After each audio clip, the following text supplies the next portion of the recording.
People often assume that once you get a Vespa 300 that you don't really ride your 150 ever again, but that's actually not been the case with me. In fact, there are several instances where I'm going to grab my keys to my Primavera before I grab them for my GTV. Today I want to share with you 5 times I think the 150 beats the 300. The first scenario where my 150 Primavera wins is if I have to make a lot of stops around town. The fact of the matter is the lightweight and the maneuverability of the 150 just makes getting off and on significantly less tiring. So if I know I'm going to have to do that several times, I'm going to grab the 150 every time. Much easier to maneuver, much easier to get on and off the center stand. The 150 definitely wins when it comes to making multiple stops. The second scenario where I'm going to grab my 150 over my 300 is if I suspect parking might be an issue. So thinking in terms of maybe going into a downtown area, maybe a big festival. The reason is if parking is limited, for one thing, at least in Ohio, you can park a 150 on the sidewalk legally, so that's always an option. You can also fit it into tighter spaces, and while that's true of the 300 as well, if I have to adjust or move it around in any way without it running, the 150 is just so much less cumbersome to do that with. So if I think parking could be an issue, and I suspect it might be difficult, I'm going to grab my 150 over my 300 every time. So the third scenario where I'm going to grab my keys to my Primavera before I grab my keys for my 300 is if I plan on just taking a very low-key, relaxed local ride. So if I'm going to be weaving through neighborhoods, going to local parks, and just taking it easy, if I know I'm not going to have any need to go over 45 miles per hour, I'm going to grab my 150. And for me, that is just a relaxing way to kind of get out and enjoy. It takes a little bit less mental effort to ride a 150 over a 300. I don't have to be quite as concerned about how fast I'm going, and I can really just ride and not have to think about riding quite as much. So relaxed local rides are definitely a time that I prefer my 150 over my 300.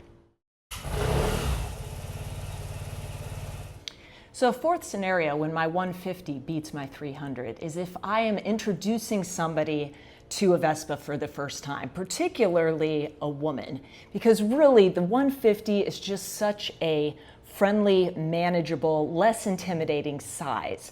So it's a great one for someone to just kind of sit on for the first time, to even take off the center stand and get a feel for the height and the weight of it. It's just a less intimidating kind of scooter for somebody who's just brand new to it. So to me, a lot of people who are interested in riding scooters aren't as much interested in the strength and the power of it. That might be something they get into later. I definitely did. So I think the Primavera is a great introduction to scooters for most people. So if I'm going to show somebody what it's like to ride a Vespa, I'm going to give them the example of the Primavera first, before I show them the 300. So the final scenario where I'm going to grab my 150 over my 300 is when I recognize there's really not a need for speed or for power. Now, I like speed and power. I think riding faster is excellent. I think it is a lot of fun, but it's just not necessary all the time. In fact, most of the time it's not.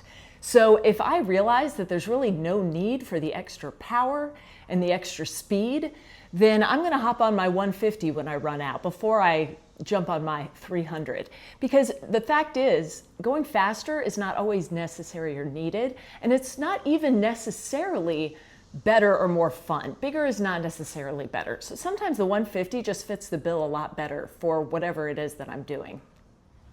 So to sum up, getting my Vespa 300 did not lead me to want to replace my Primavera 150. In fact, I think it made me appreciate my 150 even more. As they say, different horses for different courses. Sometimes the best scooter isn't necessarily the one that's bigger and with more power. Sometimes it's the smaller one that fits better for the purpose. So what do you think? I would love to know your thoughts. Those of you with 150s, what do you think the benefits are to riding the smaller scooter? What scenarios are you thankful for the smaller one instead of the larger one? I would love to hear your thoughts. I'm sure there are more than I have stated here. So make sure you post below. Don't forget to like and subscribe.